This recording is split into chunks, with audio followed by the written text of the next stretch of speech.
It is so rewarding.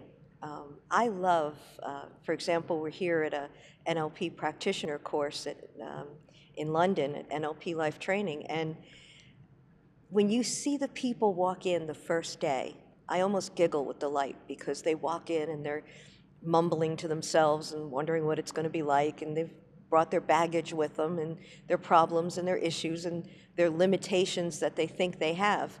And when you start seeing that door open, you start seeing the crack and the light coming through, and the more and more they take the course, as the days progress, you see them just lightening up. And by the end of the seminar, they all look like totally different people.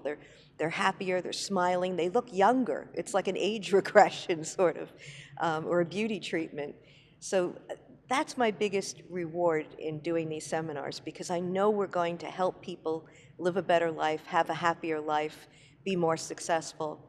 And it's just that anticipation, like I said, almost a giggle with delight in the beginning, to see them unfold and to know that when these people go back, it's going to affect their family, the people they work with, the people that they react with in the world, that it's going to spread.